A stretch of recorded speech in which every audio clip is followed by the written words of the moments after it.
Okay, let me try that again. I had to mute on still. Hello and welcome to another episode of The Games Afoot, where I play through Sherlock Holmes video games. And in this case, I'm playing through The Lost Files of Sherlock Holmes, The Case of the Serrated Scalpel. Looks like we're having a little bit of networking issues, so we'll see how long this lasts. But in the meantime, let's give it a shot.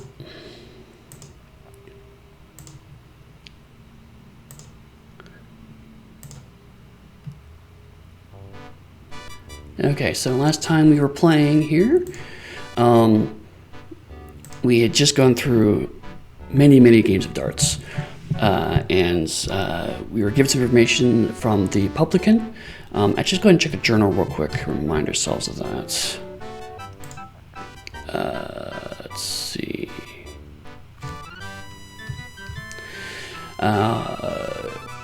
It's the Holmes playing the game.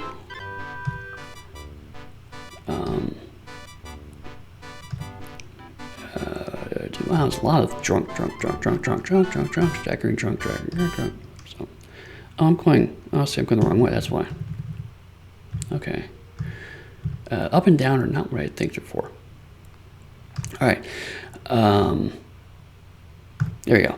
Holmes to the bartender, I'm ready for that game now, if you please, blah, blah. I'm looking for a young man about 17, well-built and quick-witted. I'm told he frequented your establishments. The reply was... Play a fine game, sir, and as promised, the fellow looking for works as a chemist in Haddington Street. You'll do well to direct a few questions his way. Okay, so Haddington Street it is. There's a lot of lag. We'll see how this goes, Jerry.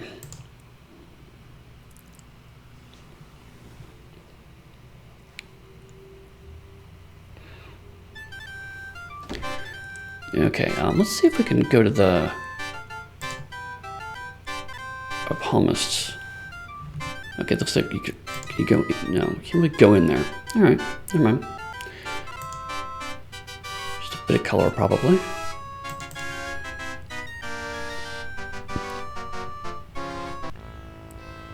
Let's see. We have Haddington Street Chemist. Is that the one we need to go to? Yeah.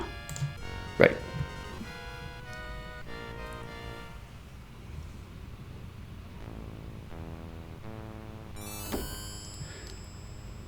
Now, this looks really familiar to me. I think maybe because I did play this game in the 90s, but for some reason this screen is really familiar to me, and I'm wondering why. I've spent a lot of time here, I'm not sure. Like many small businesses, this shop is equipped with a clock as a courtesy to customers. This one, however, appears to be more for decoration than use. There's only one hand, and it is not moving. Jeez. I picked up a light fixture. I don't know how I did that. Do I have a light fixture now? Oh, hey. That just crashed. Hey, Elsa Zion. Gonna try this again real quick. It might be a short session, guys, between the lag and the crashing. Oh, boy.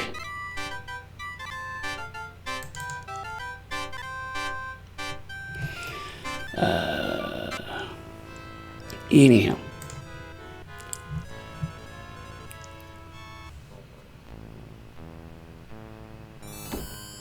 Okay, so look at the wall clock again, just so the computer registers that we've done that. Let's not pick up light fixture because that seemed to break things last time. Look at the light fixture, so we don't want to. It's not. There we go. The prescription mixing and counter area of the shop are brightly illuminated by a set of 3 gas-burning chandeliers. The glass bulbs are hand-blown and have an unusually delicate design for a business establishment.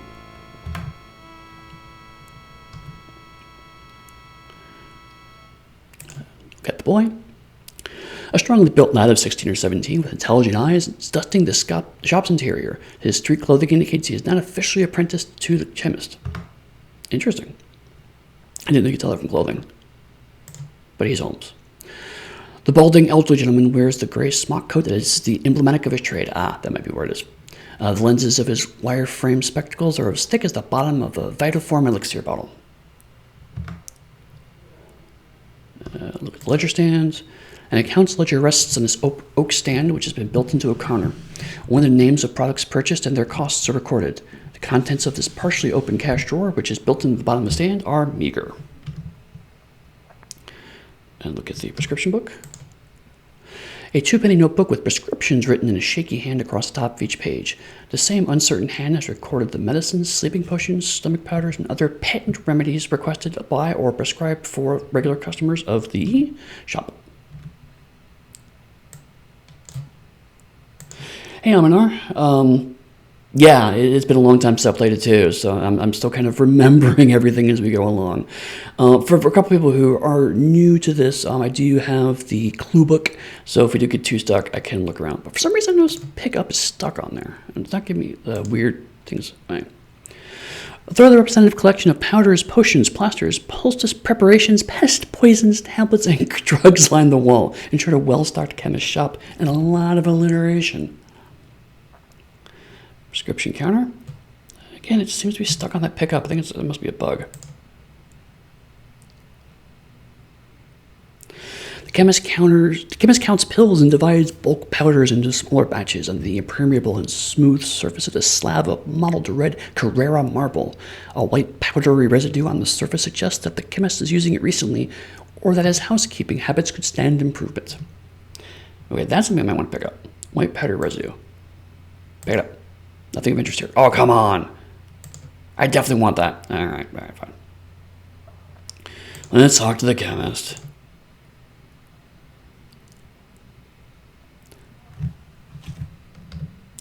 My compliments, sir. What a quaint shop you have here. Everything in the traditional style with your wares impressively displayed. Thank you, kind. Very kind, I'm sure. It's as it was in my father's time. Old ways are best, don't you agree? Nothing changes so much. People still need the same things. From arsenic to zinc oxide, I have it all. How may I help you? I have reason to believe that your stock boy can assist me in my investigation. That's his maybe, but as you can see, he is working. I don't pay him to gossip with customers, let alone people off the street. Good day. May I please speak with your stock boy, sir? I will only take a moment of his time. Time is money, as they say, sir. We're busy with our inventory at the moment. Another time will be more convenient for him. Good day. Okay. Can we talk to the boy? Can we talk to the boy? We cannot talk to the boy. I can look at the boy. But do I talk? It no longer mouses over. That's interesting. I don't know if that's a design choice or not. Look at the balance scale. An engraved stamp on the base of the scale declares this precision weighing instrument made of solid brass was manufactured in 1852 in Prague by the respected firm Kafka and Sohn. I think we've done everything we can really here. Pencil holder. A chipped ceramic cup with, judging from exterior design, once held a shaving brush. It now contains a pencil stub and an upholsterer's knife. Alright, now let's see if we can pick up stuff. Pick up. Nope. Can I pick up this? Nope. Can I pick up that? Nope. Can I pick up the boy? Nope. Just don't let me talk to the boy.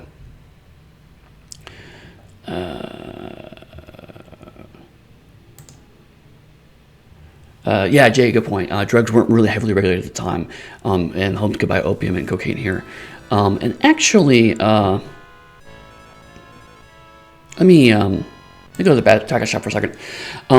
That's something that I find a lot of people misunderstand about the canon in Sherlock Holmes in general.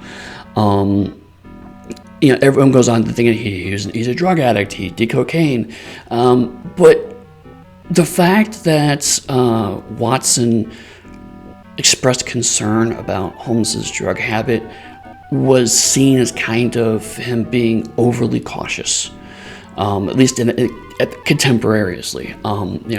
Doctors would have said, "Oh, you should lay off the cocaine," in much the same way doctors now say, "Well, you should probably lose some weight." So the fact that Holmes was addicted to the drugs would not have been entirely intended by Conan Doyle in the time. It's still valid, and certainly as more information about cocaine came out, the character was written accordingly to that, and certainly his symptoms, the way he acted, are commiserate of someone who is addicted to cocaine. I think that's just more Doyle's medical knowledge coming to the fore. But the idea that it was somehow shameful for Holmes to be addicted to cocaine was actually very atypical of the time, and something that's only modern interpretations really kind of gravitate on and dig into.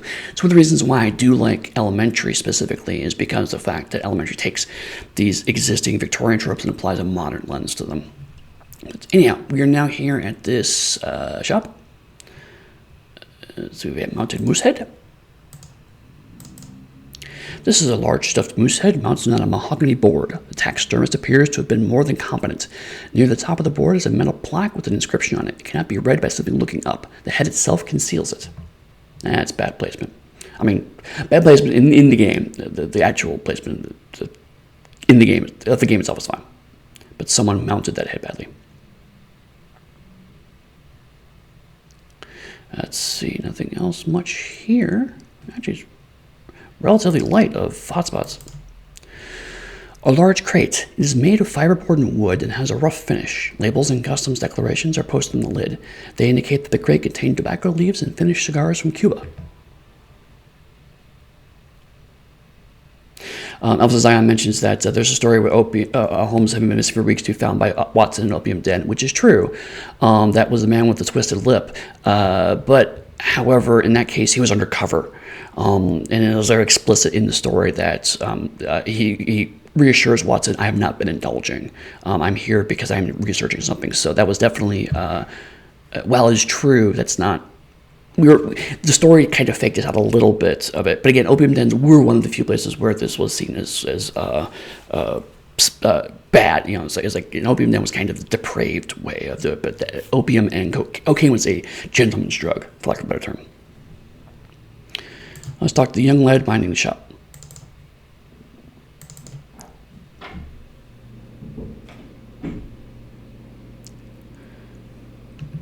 May we speak with the proprietor, please? I'm sorry, sir. He's in Scotland shooting grouse. He won't be back for several days, I'm afraid. I'm told he's rarely in with all the hunting trips. He's even been to East Africa. Okay. Perhaps you'd tell me where that moose head comes from. From somewhere in North America, I believe. Probably Canada. No, my boy, he means, do you know where the proprietor had that moose head preserved? Indeed, Watson, I should have been more precise. I don't know anything about that. I've heard him boasting about that moose, though. Very proud of it, he is. Says they're very dangerous. Doesn't look dangerous, does it? Moose are dangerous. Oh my god, moose are dangerous. It is imperative that I find out where the moose head was stuffed. Can you think of anything that might help me? I'm sorry, sir, but I don't have any idea, and I can't think of anyone else who might know. I'm just helping out here, temporary-like. So nothing really happened here. Jay's asking if Holmes is disguised as an old Chinese man. No, he wasn't. He was just disguised as someone who was indulging in the drug. So no yellow face in that respect. You've purchased cigars here before, have you not, Watson? Indeed, Holmes. They were allegedly rolled by the hands of Cuban maidens, but who can say? Very expensive they were. Probably weren't rolled by maidens. That is certainly the head we heard of at the Moongate, Watson. A noble beast, Holmes. It seems a pity that it should have become a wall ornament in a public place. Very dubious taste, I should say. Okay. We are running out low on clues. I'm gonna go back to the chemist here. One thing that I did hear, but I forgot to do last time, is that whenever you're stuck in a certain location, you can talk to Dr. Watson. Sometimes they give you clues. So we didn't talk to Dr. Watson in the chemist shop. So let's see if he has anything here to say. Do you see anything of significance, Watson? It's a lovely old shop, Holmes. That camphor aroma reminds me of the mentholated flannel cloth my mother put in my chest when I had a chill. Great. Do you suppose that's the lad we're looking for? He looks more nervous than intelligent to me. His connection to the case at Benny is more than a mystery to me. Okie doke. So, once again, we go to the casebook and see if we can find anything else in here. Again, for those of you who didn't see it before, the casebook is more of a clue book. It's not really a full walkthrough. It has broken down by location. So we've been through a lot of these locations already. So I'm really trying to find, see if anything in one of these 2 locations we can do that we're just missing right now. I think we've gotten pretty much everything we can out of these so far. Yeah, Watson of Crimes and Punishment is definitely not as helpful. And actually, it's a good point. I've talked about this before, but Watson's role in Sherlock Holmes games is definitely something that is very, very different depending on the kind of game you're making. Generally, he is usually kind of a foil for Holmes. So sometimes he offers clues, sometimes he offers discussion. In this case, he's a little more, slightly more useful. In some games, he's just background. In some games, he actually is the person that talks to people, whereas Holmes does the pure investigating. So it does kind of change based on the design.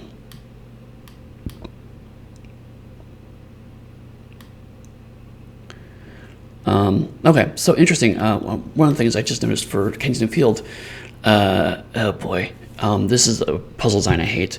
It seems the coach can't be bothered with something as trivial as a murder investigation. Bloody inconvenient in the middle of rugby season, eh?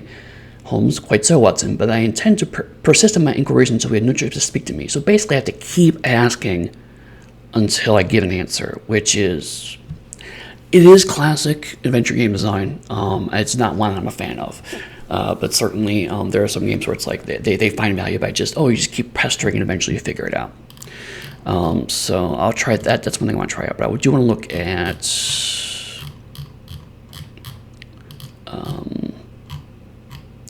I've already done the public house.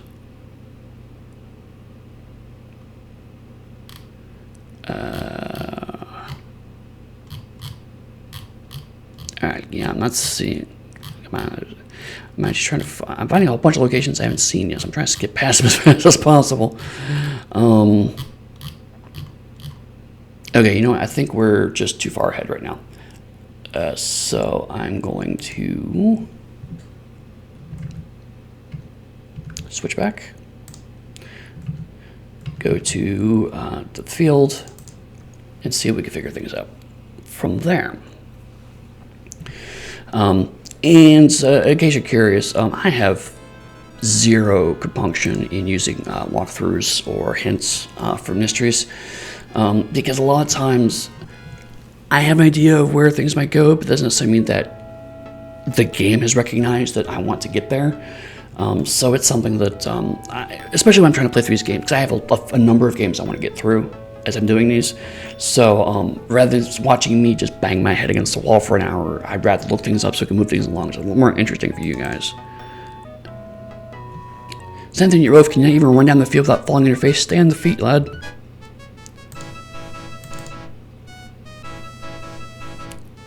I need to speak to one of your players.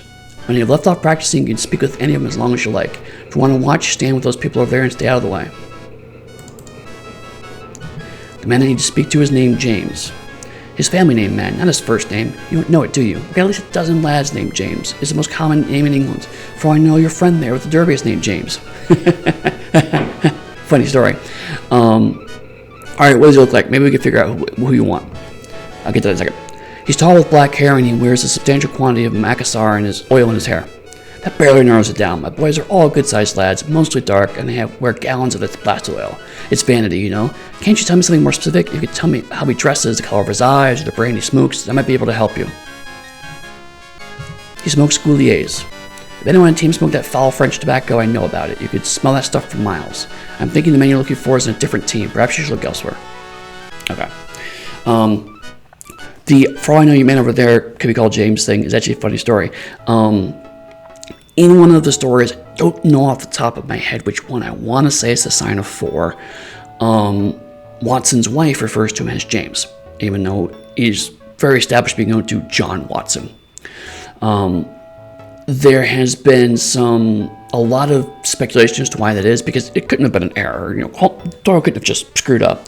So a lot of Sherlockians have studied that, and my favorite example of that is that John Watson actually has some Scottish heritage. His middle name is Hamish, and Hamish is Scottish for James, and so his wife calls him James as a nickname. So the whole, for all I know, your friend over there could call James thing is actually a really subtle inside Sherlock Holmes joke. I'm really impressed with that one. Man question on the men named James who fit the description. You need to ask about the woman one of them was courting. Ah, well, there you are. You can't be one of my lads. They're not permitted to dally around during the season. No sparkling during the season. I'm very strict on that. That wouldn't do it. Why? They wouldn't dare admit to it anyhow. I'm going to keep going through these. Is there nothing more you can tell me to help find this man? No. Now shove off if you please. Alright. Let me scroll back. Kind of glad I stumbled on that now, actually. Hang on, I'll switch it back over here. Let's go back to that field.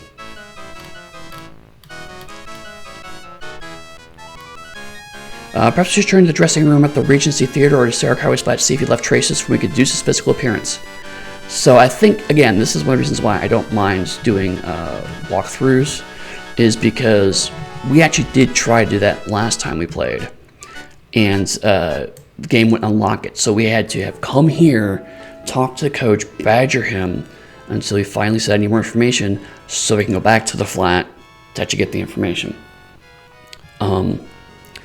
And again, this is it's frustrating now.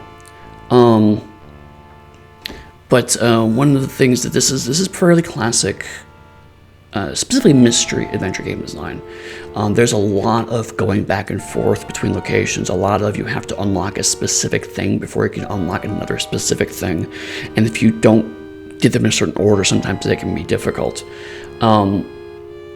Modern mystery games haven't deviated too much from this. Usually, however, how they address this is that they put you into what I call a funnel, which is you can't actually get out of the funnel until you get all the clues. So you can't actually leave the area or progress in the game until you get everything. Sometimes to live enough to have like 3 or 4 locations open so you can't bounce between them. But usually in a modern game, you wouldn't have this many locations open with kind of only a vague understanding of where you're supposed to go next. Usually they do direct it. In modern games, you can kind of brute force to a certain degree. And just kind of, okay, I'm just click on everything. Eventually, I find the one thing the game needs me to do, and I'll go do it. This is a more classic design, so really expected you to kind of just go through every location and check everything until you finally figure it out. We are not doing that today, folks. So let's go back to the rugby sweater, see if we can find something new in this thing.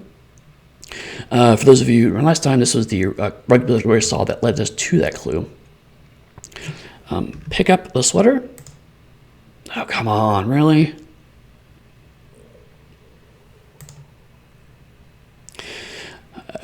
Just laundry. See if maybe the new hotspots here. The dresser. I'm not reading descriptions because I did read these the first time I came here, which I believe was episode 1. Pretty sure it was episode 1. So I'm just kind of skipping these because I want to try to find something new. Can I finally open the bar door? Nope.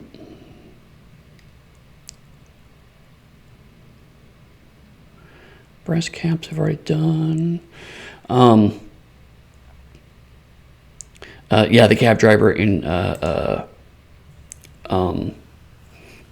Crimes and Punishment makes a lot of money because it's a lot of back and forth. And that's true. Holmes did spend a lot of cash, though, on cabs. Was a factor. Okay.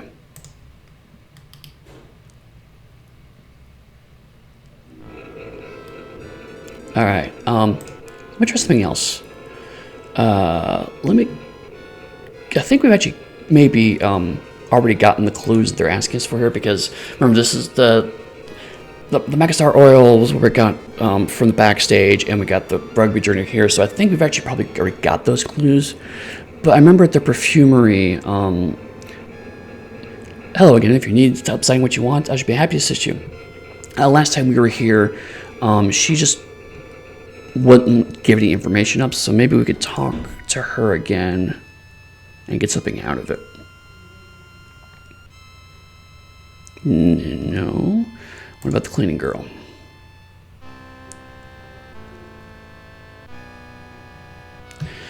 I'm still looking for a certain young man who purchased perfume at this shop recently. Beg pardon, sir. My mistress don't permit me to converse with the clients. If you see me talking to you, I'm sacked for sure.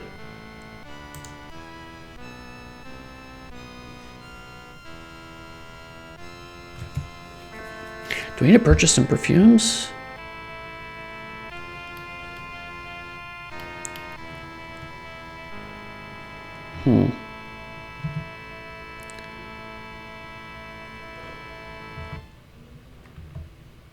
Yes, I know the name. Okay. You know what? All right. She can't. I figured it out. Cleaning girl here can't be seen to be talking to Holmes. There's one that's empty here, which is La Côte d'Azur. I get it now. So let's talk about. They purchased a perfume. They purchased a perfume. Very good. You have a sense of mind. Yes, I know the name. It is La Côte d'Azur, number 4. I don't have any La Côte d'Azur here in the front. Let me go back and see if I can get some from my stock. I'll be right back in a moment. You leave. Fuck the cleaning girl, oh my god. I'm looking for a certain young man who purchased perfume from the shop recently. I remember the man you spoke to my mistress about. It's like my mistress said, he was a rugby player. I don't remember his number either, but I could tell you that he smokes senior service cigarettes. There we go. I know because he dropped an empty packet on the floor right in front of me as I was sweeping. She's coming. Please let her see me talking to you, or I'll get back of her hand when you're gone. Go over here. Talk to the lady. Here it is. I really must speak to my assistant about keeping these shelves properly stocked. Okay, cool. Excellent. Let's go back to the pitch. Elf Zion asked, something about elementary to recall. Is Holmes's dad rich? So in the books, Holmes's parents are actually somewhat of a mystery. He rarely talks about them. In fact, he only talks about the fact that he's descended from the painter Vernet. It is implied that his parents have some kind of wealth, but it's really by, frankly, deduction.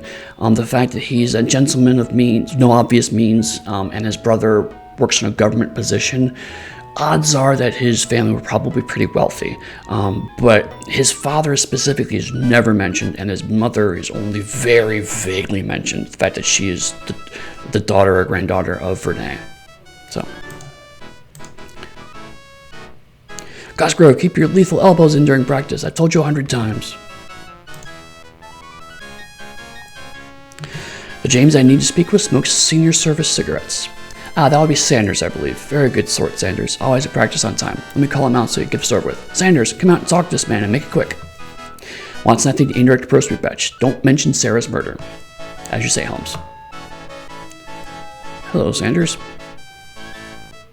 Yes, sir? These men want a word with you. We need to ask you some questions about your lady friend, Sarah Caraway. I don't have a lady friend. It's against the rules. No women during the season, right, Coach? That's right, Sanders. And I better not find out you've been stepping out with women and breaking curfew. This is a matter far more important than team rules. A crime has been committed.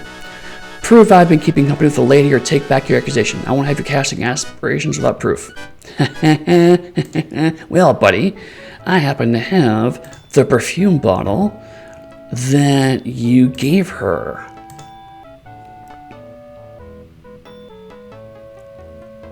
Where did you get that? From Sarah Caraway's dressing room at the Regency Theater, and we have witnesses who state that you brought it for her. Is that true, Sanders? Well, no, I know Miss Caraway, but we're only friends. It's my roommate is courting her. I bought this perfume for him to give to her because he had to study for an exam. Ask him yourself. You can talk to him later in our room. We live at the Eaton Dormitory in Grosvenor Place.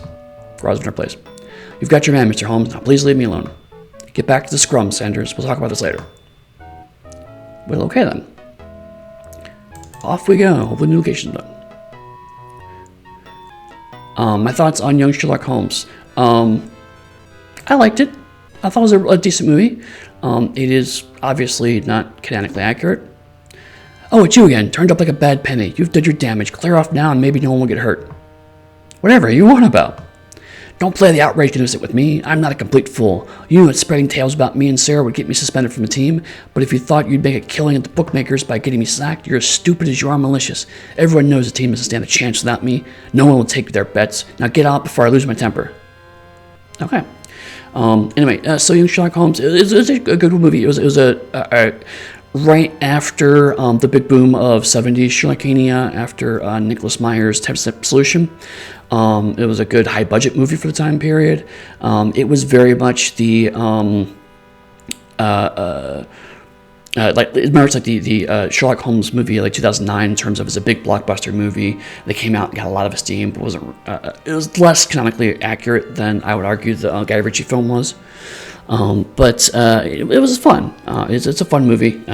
Just things I would have done differently, obviously, but it's an enjoyable film. Okay, so we have a few ways of approaching this. Just be blunt. Just say she's dead. Say misinterpret the facts, or we could say bad news. Let's start nicely. I assume that it is our melancholy duty, Mr. Sanders, to be the bearer of bad news about Sarah. Would you oust us before you've heard it? I've had enough trouble today, and you're the cause of it. I have no use for anything you say to me. Now get out. All right. Well, Mr. Sanders, your lady friend Sarah Caraway is dead. And you're daft as well as malicious, I see. Get out before I throw you out. Oh. I assure that you have misrepresented the facts. We are working with the police on a criminal case. Your own trouble, while regrettable, is merely coincidental to this matter. I may have broken the rules of the team, but I've broken no law. You won't get me with that. Now get out.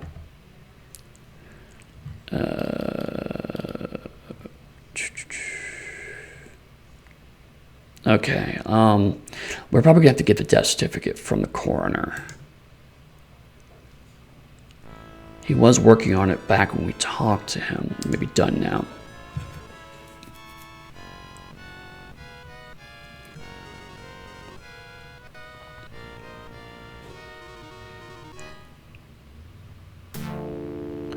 Hello, coroner. We're back again. Bum, bum, bum.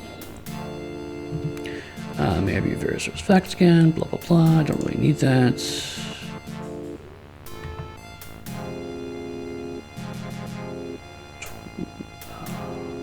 See if Inspector Gregson has it, maybe?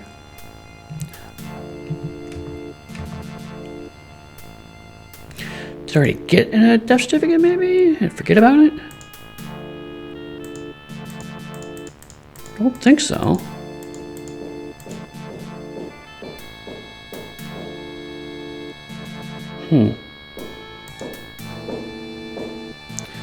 Alright.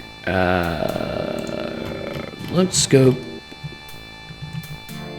back. This is a particularly tricky situation. And also, I mean, this is not entirely unusual.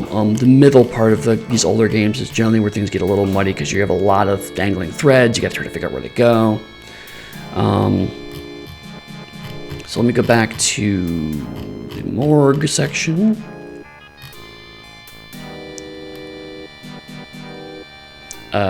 There's gift secret Holmes, and it is as though our hands tied behind our back. Do you suppose I'll shrug your suspicion to remove it? Not likely, Watson. We have to think of another way around this problem. What other printed proof might we lay our hands on? Of course, I thought of earlier. Surely the Times printed the story of the murder. We should return to Jonas's newspaper stand at once. Oh man, I never would have figured that out. We have to go to the newsstand to get a printed version of her story to give it to the boy. Did he not read a newspaper? Doesn't he have a newspaper? Oh my god. Go back to 221B records, right?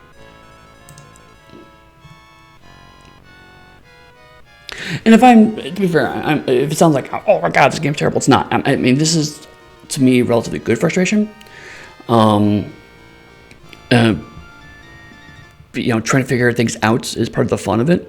It's just that every once in a while, these kinds of games can get a little obtuse. And they're notorious for being obtuse about these kinds of things. Mr. Rigby, still well, I trust? Can't complain, Mr. Holmes. If I did, who would listen? Too true. There's too little kindness in the world. Good day to you. No. I need paper.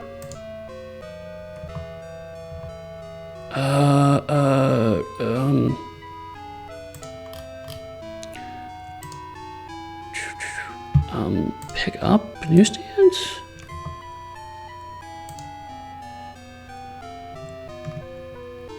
Talk to Wiggins? No? Oh my god. Okay, I may have to... Again, this is maybe an unlocked thing where I have to go ask Lestrade so he can say no so I can go to the newsstands.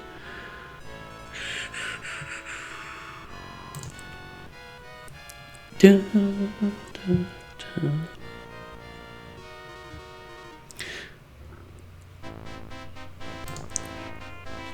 And something else, I mean, to kind of think about when you're, especially when you're designing a mystery, is that what makes sense to you as a designer isn't necessarily going to make sense to the person playing the game. So, sorry,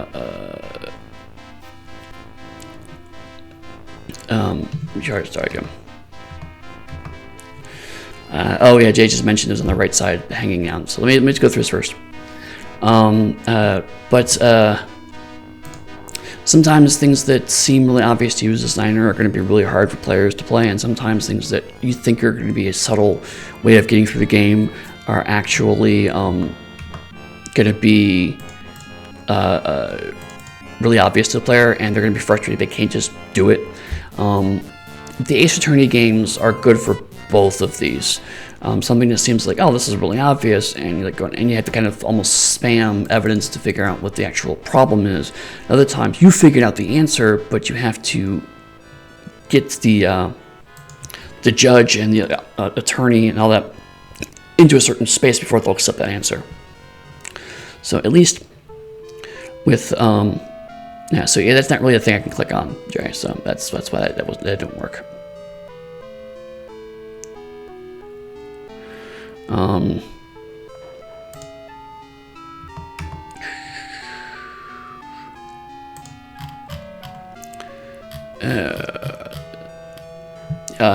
Jay, that's why I wrote the investigation system of The Witcher.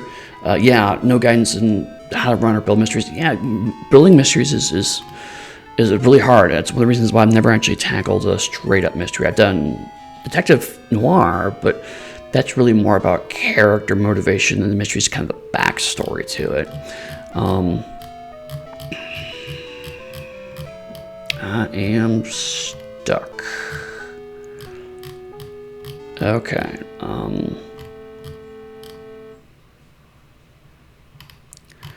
Let me go back to 221B. Let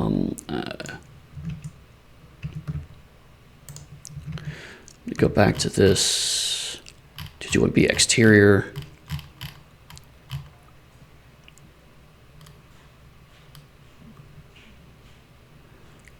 It says Old Jonas. Why is it not unlocking?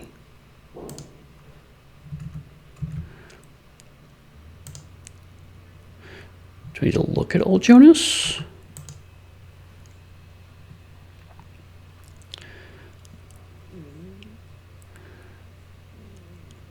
For 30 years, Jonas Rigby has operated this newsstand. Though legally blind since he's wounded in the Crimea, he recognizes all his regular customers by the sound of their voices or the size of their lips. Size of their tips. That makes way more sense. His proximity to the lodging of a certain consulting detective is probably contributed to his never having been shortchanged. Yeah, I tried tapping his hands when it lifts, Jay. That didn't seem to work. Yeah, it just goes back to the website.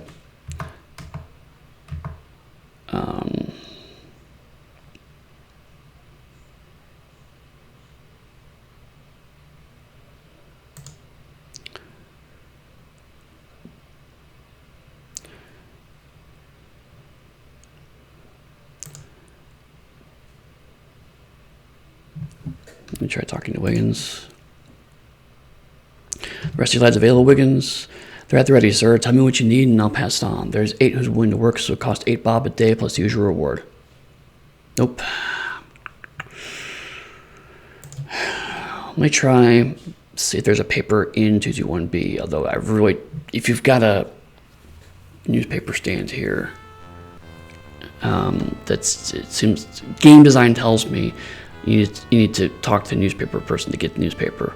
In other games, usually newspapers, archives are in Holmes's office, but in this case,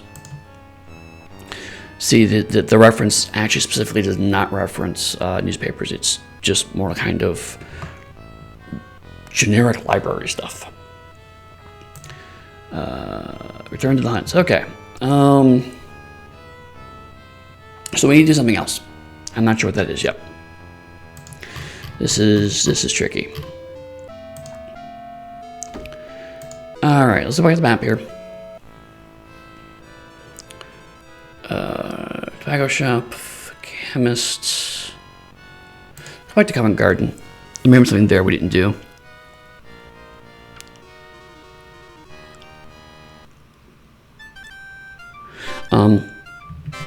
Sadie Cluebook said Wiggins. Let me go back to that again.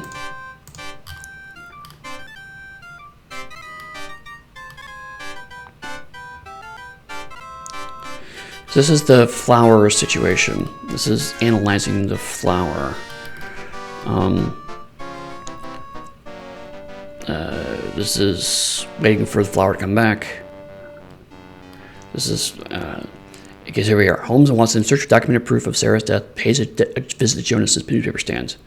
Watson, we've had no luck in getting the proof young James requested. Holmes, how many new schemes have occurred to you? Holmes, just one, Watson, but anything may just work. Oh, Jonas may tell for sure. Holmes speaks to Jonas. Watson, the newspaper needs it at Fleet Street, and if we didn't have enough to do, well, are we off then? Okay, so we definitely have to talk to Jonas. But we have to do something before we do that. Because reasons. So, see if we have anything new here. No. See if we have anything new here. Can we get you go in here? You just looked before. Okay, I can go in here.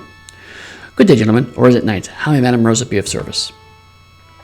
Well, let's see if we can unlock something here.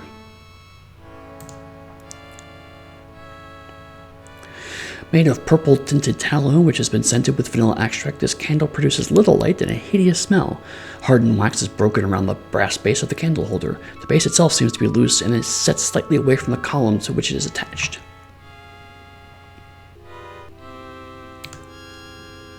Excuse me, may I be of service? Okay, go back there.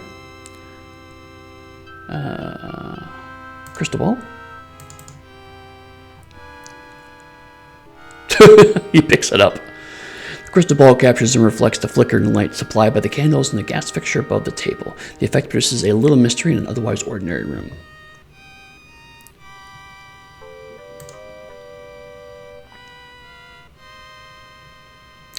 This well-used chair appears to serve the palmist's clients. So seated, they seek fortune, good news, a loved one, or fame. Despite the palmist's ministrations, there's little doubt that most of them stand up disappointed.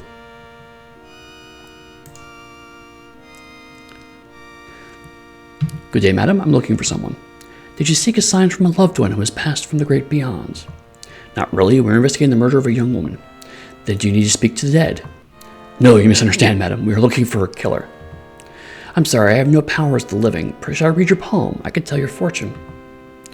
I'm sure you could, but not today. I want to speak about a murder. Even if I could talk about it, which I can't, the spirits would not be pleased. Mercury is in retrograde today, you see. Perhaps you would like me to determine your marriage prospects. No, thank you. I'm afraid you'll find my marriage line is very short. Then I cannot help. What a shame. Good day. Okay. So... anyway, now we know we can go in there.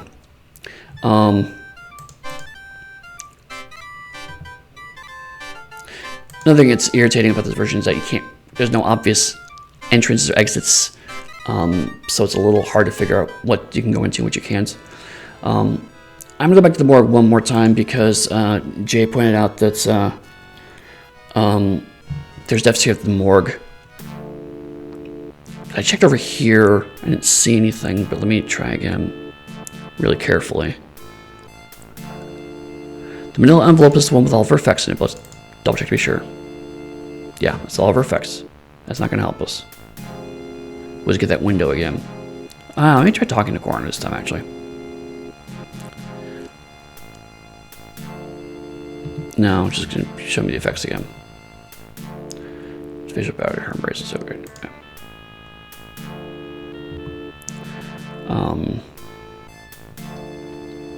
Body of Sarah Caraway. Let's try that.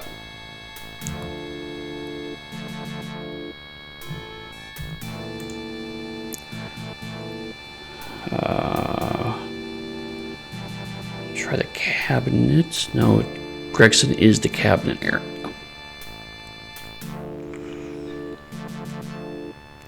Anything else? There's other corpses. Double check them, but last time we checked, this was just more indication of the same person. Right. More Ripper-like murders.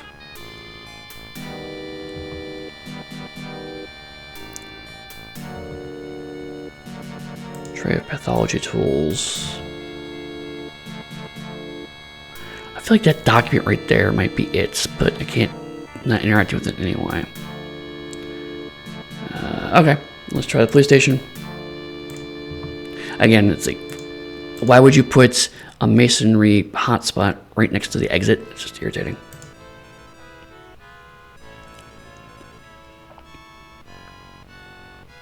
Da, da. I may also try Augie again, but let me try this first.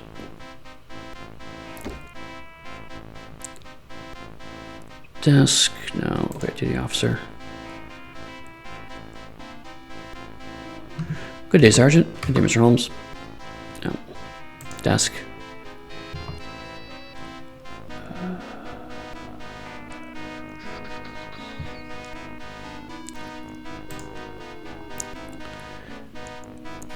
Infinite G says, get the newspaper from Wiggins to get the death certificate. Alright. I don't remember seeing them, but let's give it one more shot. Also, I know the chat roll says no spoilers, but at this point, if you actually know the answer, just tell me. I just don't know. I admit I have reached my wits' end. See, I don't see Wiggins has a paper at all. He has a gyroscope. Let me try taking that, I guess.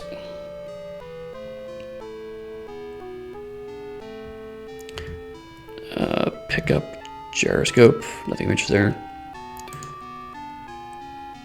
Talk to Wiggins. We're going to get the same thing again here. Is there anything we need to give, maybe? Sure, right, yeah, I'm the GI management, but like, you know, not just area, but I mean, yeah. I'm just trying to figure out how I can get Wiggins to do that.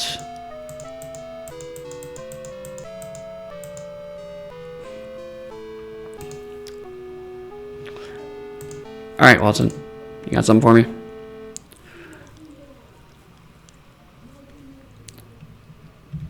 These hideous Ripper crimes have exhausted the resources and imagination of Scotland Yard, Watson. Can we do better with our case? With you in the lead, Holmes, I'm sure we will.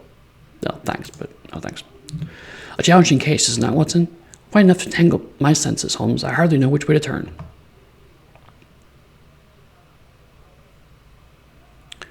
Okay.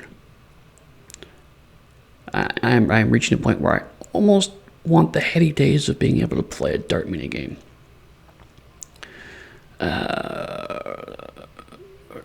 Okay. Other hanging papers in sand, I can't really click on them. I just get the news. I guess try to pick up the newsstand, but I don't think that works. Yeah, it doesn't do anything. All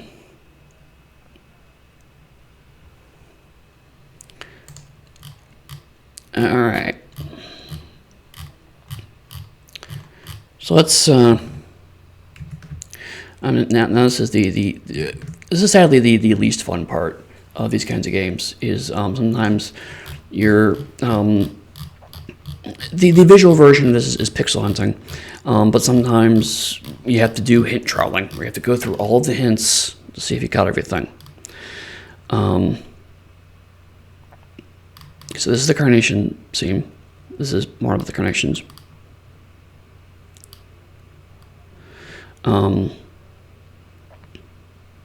Wait for Wiggins to return. Where's Wiggins? We've been through all that. Internal. Track down the vendor. We've already done that.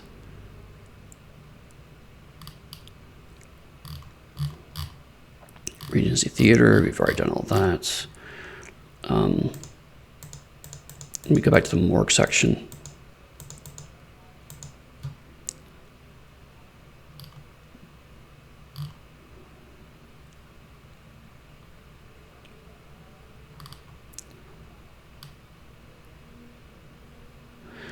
Following their conversation at James Eaton, Holmes and Watson returned to South Morgue. Watson, there sits the death certificate, Holmes, and it's as though her hands tied behind her back. Do you suppose Lestrade gives permission to remove it? Holmes, not likely, Watson would think of another way to run the problem, whether printed proof might lay her hands on. Of course, we shall have sooner should the Times to print the Muter story. So, okay, that's been where I saw before.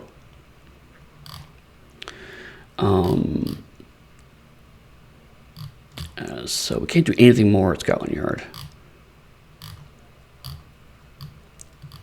We've done all that.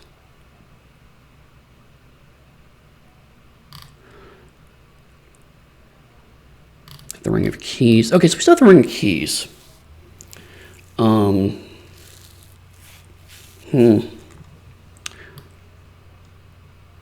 Yeah, I agree. The certificate. We need something else to unlock certificate J. I think that's where we're at.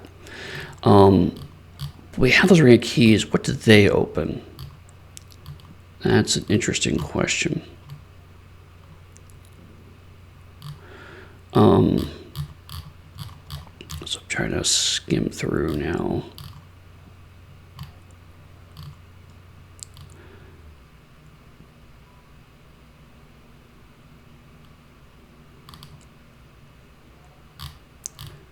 Okay, so that's there. We're going to do. Been in a pub. Yes, we've been to. That's where we had the dart game at. I'm guessing the keys aren't relevant yet. Did you talk to Watson in the morgue? Yeah, we did. He didn't have anything, but we can give it a shot at this point. I will try anything.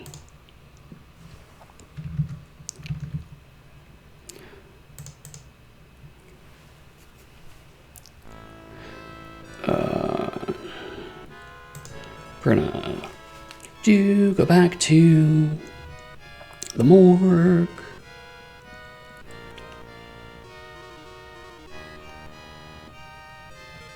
I'm supposed to say, where'd you go?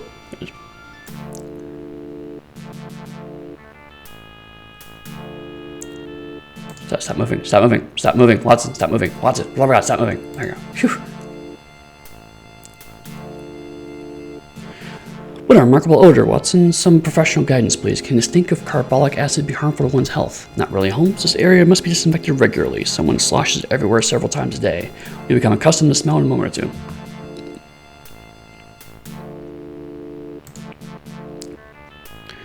I don't think I had the option to buy something from pharmacist, but okay, we'll give it a shot. Chemist, right?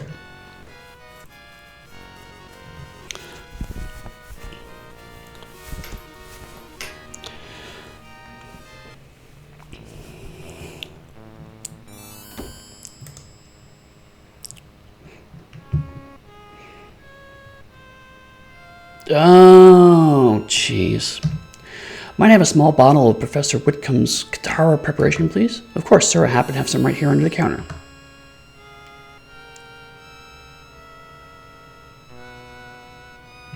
I'll be grateful for just a moment of your assistant's time. I'll ask him a question or two at most.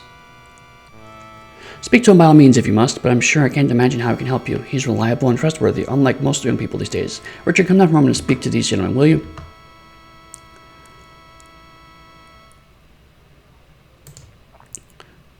Richard, could you tell us of your interest in the actress Sarah Caraway? I'm sorry, sir, but I don't know what you're talking about. Do you know a publican by the name of Taggart? What's a publican? A publican, as if you didn't know, operates a public house. Don't play the fool, boy. It doesn't suit you. No, I know no one named Taggart, publican or not. Do you ever make deliveries near Covent Garden? Yes, sir. I'm in and out Covent Garden every day of my business. Then you know of a pub called the Moongate? Yes, no. Well, I know the names of the pubs around here. You've seen a girl named Leslie who sells flowers outside the Moongate? Yes, I have, but I've never been in that pub. I despise bang, drum, and lager. You are a fool, Richard, or you think I am. Tell me the truth, and I make clear your involvement in the most serious crime. I'm telling you the truth. I don't really know anything important about Miss Caraway. Okay, so a walkthrough mentions going through Chemist Kid and then look at the Moosehead. Everything I see is that they won't release the death certificate at the morgue. Get to go to the baker and talk to Jonas about Sarah's death in the newspaper, and that's what triggers you to... It triggers you to walk him release death certificate. Yeah. Okay. Anyway, don't mince words, Richard. Miss Carraway has been brutally murdered, and you were recently asking about her. Tell us about your involvement with her. Honesty will serve you well. Murdered? She couldn't have been. I never even got to speak with her. I wanted to marry her ever since I saw Love's Labor Lost.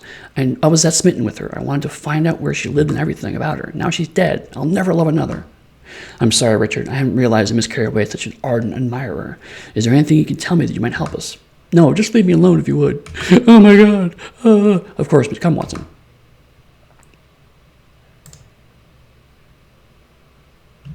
Can I have a word or two with your assistant? Speak to him by all means if you must. Okay, so we're done with that. Can I have some of Lansdowne's famous liver elixir? Very good, sir. Just think pep up with hired liver.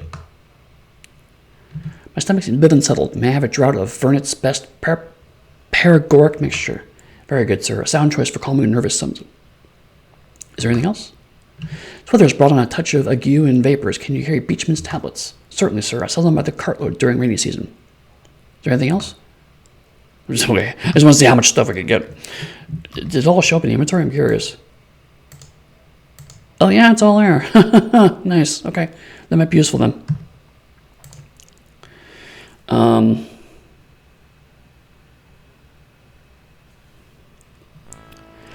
I'm going to go back to Covent Garden real quick. I want to talk to Flower Girl again and see if we have anything new there. Nope. Okay. I'm trying to public again real quick.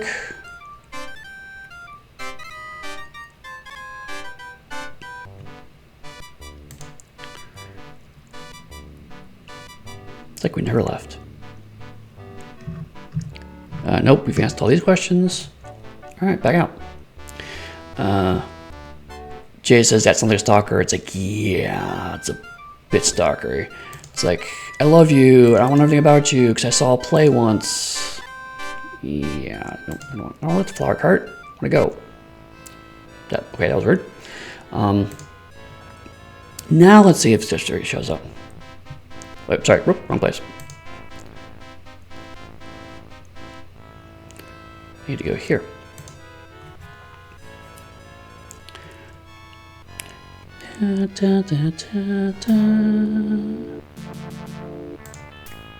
Please tell me you have a death certificate you won't give me.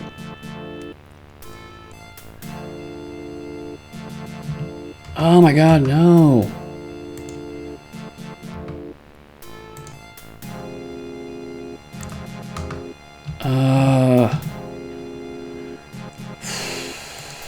Okay. Who said? Right. That was at Stacker Shop. Now this one I'm less sure on, but I think, you notice the Stacker Shops are relatively close to Holmes' shop and is on Baker Street. I believe there's a reference to the Tobacco Shop on Baker Street in one of the stories, but I don't know if it's a canon or if it's one of the expanded, you know, the pastiches. I'll have to look that one up. A mountain moose head. Talk to the kid.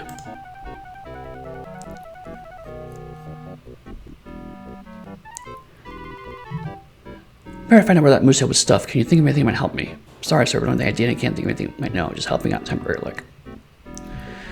Yeah, no, to Jay's point is this is,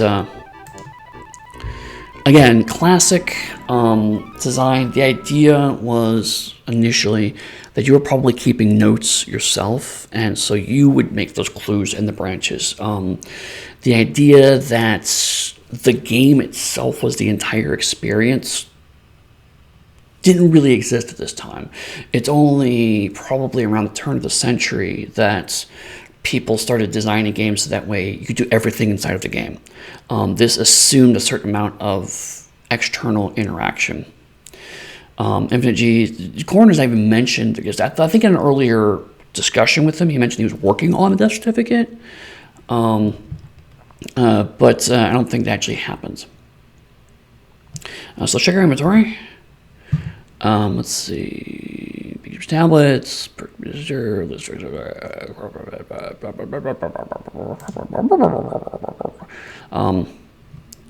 use wire hook on mounted head. You can't do that. Yeah, I didn't think so, but it was worth a shot. It's cufflink. So the keys. More keys, even more keys. Use iron bar. Right, I like to use iron bar on the moosehead. You can't do that. Nope, I can't pick up the crates, Jay. I tried that. Oh, move crates. No, you're right. Good call, actually. I can't get around the place. The owner would be angry if found that I had allowed anyone to mess about in his shop.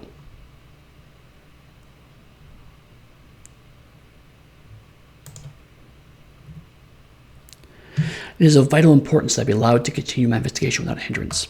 I'm sorry, sir, but I just don't know who you are, and I can't be letting anyone else come here and start moving things around. He's not just anyone. This is Sherlock Holmes. My dear boy, I assure you I will harm nothing. Your sense of responsibility does you proud, but your assistance will be most valuable and may help apprehend a murderer. Well, I suppose it's all right if you look around the place, as long as you're careful. There we go. Good job. Thank you, Jay, for the move thing. Get the crate, there's no way. Oh, jeez. That's ridiculous. Move. Great. Move. Great. The other crate's away. What are you talking about? Move. Great. Move. Great. Really, I have to click this every time?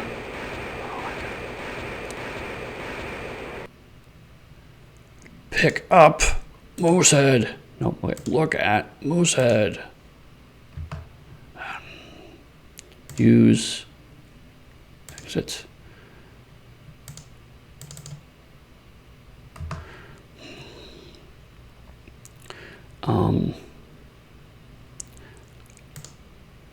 Let me try move crate again.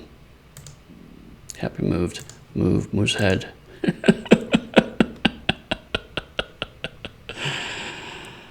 I don't even know how to get on the fucking crate. Oh my god. Use crate? Use scar crate? Can't do that. Move crate. Move the other crate.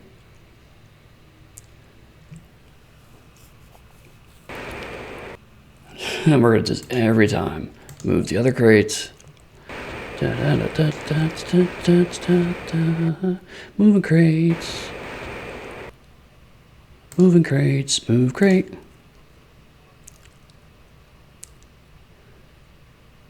And again, in modern design, it would be like move crate. It would just do all of this. The fact that it has these broken up doesn't really do anything design-wise. It's just busy work. All right, I want to look at the fucking moosehead. There we go. This is a large stuffed moosehead. The moosehead is mounted on a large mahogany board. The head is attached to the wall with a hook which goes through a hole in the top of the board. From this vantage point, you can make out the metal plaque which reads, John Bradley, May 1885. Right. We've done that. John Bradley, 1885. Talk to the lad in my new shop.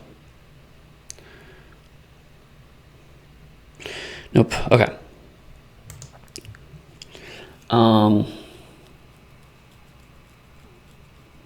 I remember that in the pub mentions that the guy who stuffed his squirrel, I think,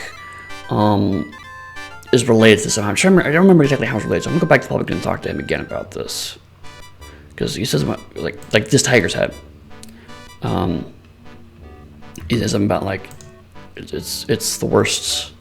The worst thing ever. Yes, is the worst towers I ever.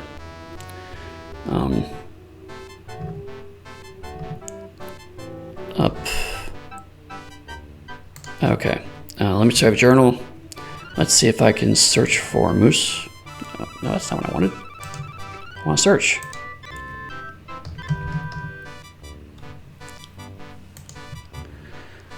Okay, here we go. Now this is what I do not. But if you must see somebody's work, you can. There's a specimen. Okay, I showed up. Blackwood. Who's Mr. Blackwood? The president is a big blowhard to be. He's almost as stuffed as the specimens he sees. See that tiger over the door there? I thought that one down myself during my tour in India. Blackwood had spent 5 minutes during my time about the ratty job that was done mounting it. He claims to be the best taxidermist in London. Do you know where we find this fellow? Well, now I do not, but you must see some of his work you can. There's a specimen in Bradley's tobacco shop just west of here. Okay.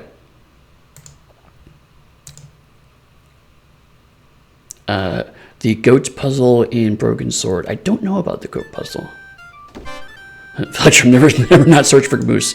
Yeah, it's true. Always be moosing. Always be moosing. Let's see if the location opened up. Do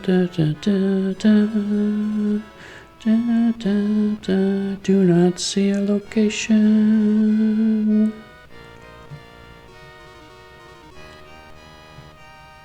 Alright. I'm gonna check something real quick. The goat puzzles when you're trying to get into the castle and you have to purposely get purposely hit by the goats so that you can move some machinery. Oh, jeez. Oh my god.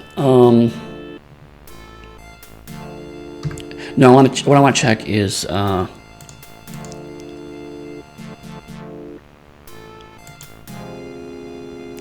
this is the guy that dealt with exotic animals, right? All right.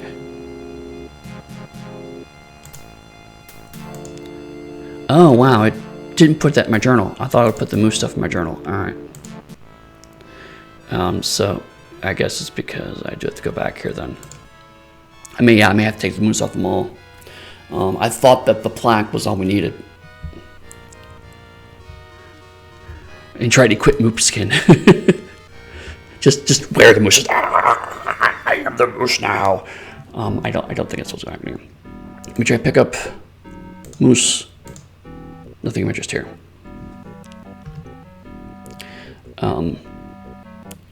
Use iron bar on moose. Can't do that. Let me look at this thing again. A, because I don't quite remember exactly what I'm getting out of here. And B, I'm trying to... Sometimes I look at it again. This is a large stuffed moose head. The moose head is mounted on a large mahogany board. Nice to see you too, Ned. The head is attached to the wall, the hook, blah, blah, blah. From the same point you see them, we got the metal plaque which reads John Bradley, May 1885. John Bradley. Does the guy in the shop know anything about this?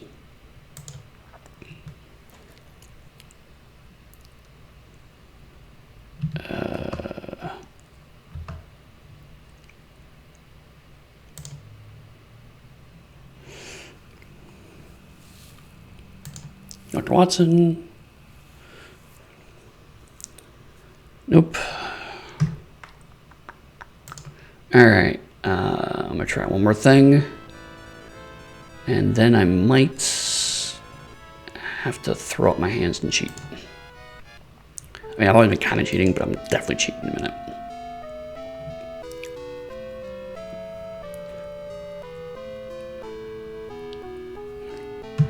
Blah, blah, blah, blah, blah, blah, blah, blah, blah. Nope. Okay. Walk through it is. I am redempted of Sherlock Holmes walkthrough. And normally I'd show you guys what I'm typing, but for some reason on my OBS I can't actually cast my browser. I don't know why. Okay, so I'm actually reading a walkthrough.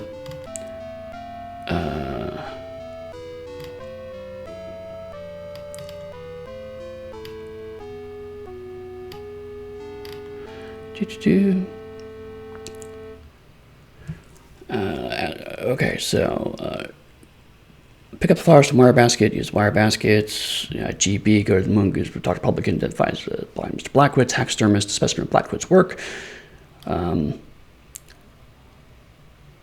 Looking for Sarah Wright's dress. There are 2 ways to use a friendship play darts, yes, but tell you the man chemist at Hannington Street on the way chemist. Or if you buy something, you talk to Richard, the stock boy, and questioning. Richard admits being lovesick over heroin, but not with anyone whatsoever. Go to Bradley's tobacco shop, move a cigar crate, but Alfred doesn't allow it.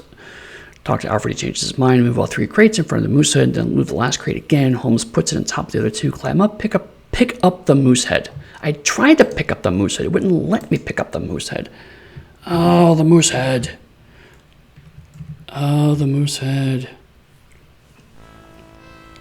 You go to Kensington Field and talk to the coach. I appreciate Infinite G waiting until I got stuck. I appreciate that. I went to the wrong place. That's the chemist. Let me get the moose head first because I'm getting the moose head now. This is a quest. I must get the moose head. Yes, Sanders asked me for proof. I did this before. I don't know what. I think eventually there.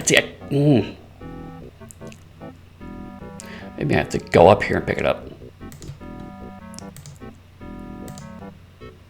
The back of the mahogany board, some text is engraved in the wood. It says Oxford Taxidermy, 188 Oxford Street, London.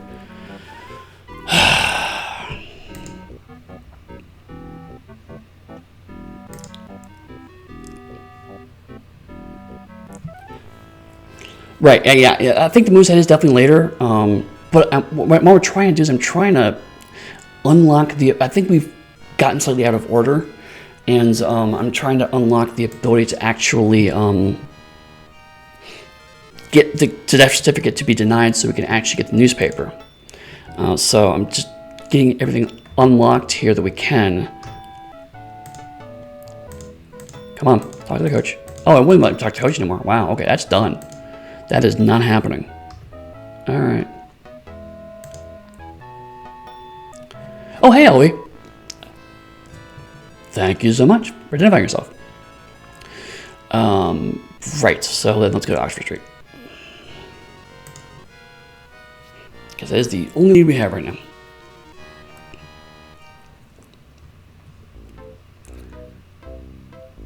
Wow, that is some 1992 era gore there, man. Okay, let's look for hotspots. It's Lars.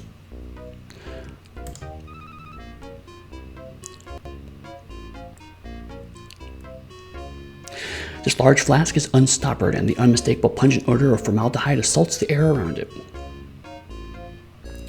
As a note, Jay mentioned that was fiddly, and that's a yes, definitely. Fiddly is a good description of a lot of games of this era. A heavily soiled and smelly smock hangs on the brass hook. It appears to be too small for comfortably fit the man working at the table. That's interesting. He's probably not. They stitched together a satyr from a changeling. This large pail is partially uncovered, and the unmistakably pungent odor of formaldehyde assaults the nostrils of those around it, excepting those of the specimen, of course. That was a really unnecessary clarification.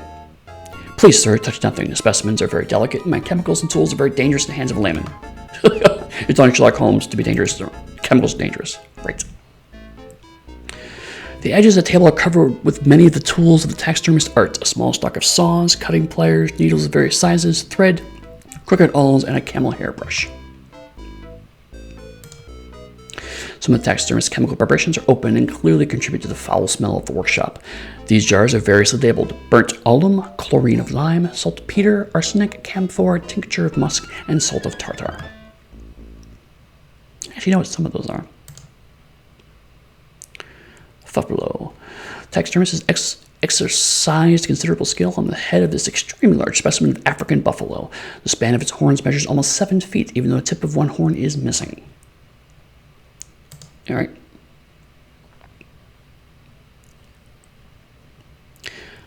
Excuse me, Mr. Blackwood?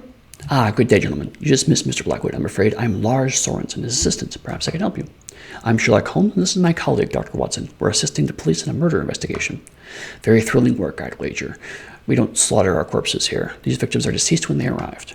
Very droll, Mr. Sorensen. Perhaps that's what passes for professional humor here. Wow. Wow. What was Mr. Blackwood's interest in Miss Sarah Caraway? I'm sure I don't know. I've never heard of the woman. How does Mr. Blackwood spend his evenings? I have no idea. I'm his employee, not his guardian. Might we look around the shop? Help yourselves, but I warn you to exercise great care. Where is Mr. Blackwood now? Out, obviously. And one of those guys, huh? To whom does this smock belong? That's Mr. Blackwood's. I'd better take care of my equipment. He's a very messy fellow. I take better care of my equipment now. Okay. Let's start picking stuff up. Probably not going to be able to.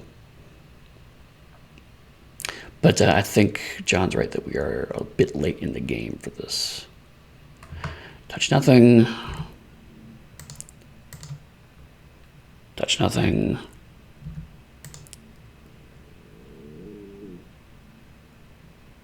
Ooh, I get smock. Okay. What does that get me? Look at the smock. Look at the smock. Heavily soiled and smelly smock. Okay. It is smelly, and that tells me something. Let's talk about Toby. I suspect Toby's in this game now. Toby's a dog. And so, of course, naturally, I'm very interested in Toby. Toby's actually not Sherlock Holmes' dog. It belongs to someone else. Sherlock Holmes borrows Toby for 2 stories, the most prominent one of which is The Sign of Four, in which Toby is the best bloodhounds in the world, in the universe. You know, he's a mutt, but Holmes loves using him because his nose is so great. So lots of people love Toby, and so Toby gets injected into lots of Sherlock Holmes video games. In fact, some of the later Frogware ones, you actually play Toby for brief periods, and I'll be getting to those at some point in the future. So I keep seeing smelly smock. It makes me think that's how I'm going to give it to Toby, and you're going to trace him out somewhere. But in the meantime, I'm going to see if this paper has unlocked. If not, I'm not sure where to go next. Nope. Okay,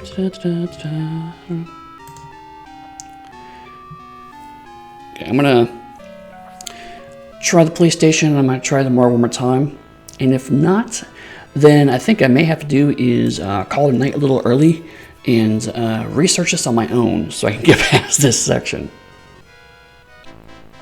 Great Mouse Detective, yes, actually, Great Mouse Detective was definitely a pastiche matchup of Sherlock Holmes stuff, because, I mean, obviously, Basil was lived in Sherlock Holmes' home and learned a lot from him, so Toby being a part of that was like, you know, a huge Sherlockian reference. And it was definitely implied that that was the same Toby as in the Sherlock Holmes stories. So that's not surprising at all. The Mouse Detective is actually, again, in much the same way as Young Sherlock Holmes. I feel like that's it's a fun movie. It's not. I mean, talking mice are not in the canon, but I'm distrustful of people that are very kind of like, well, this is not canonically accurate. I mean, Sherlock Holmes is 125 years old. People are going to get things wrong. People are going to play with the material. It's now, thanks to recent court rulings, in the public domain. So yeah, have fun with, you know, talking about it. Hell, in Japan there was an entire series called Sherlock Hound, where there's a talking dog. Yeah, and honestly, I've had Vincent Price. I mean, it's just good fun. I don't want to see your bloody effects. How about you, Holmes? Okay. What I'm going to do is I'm going to save this. Probably good. Anyway, just because it's been a while.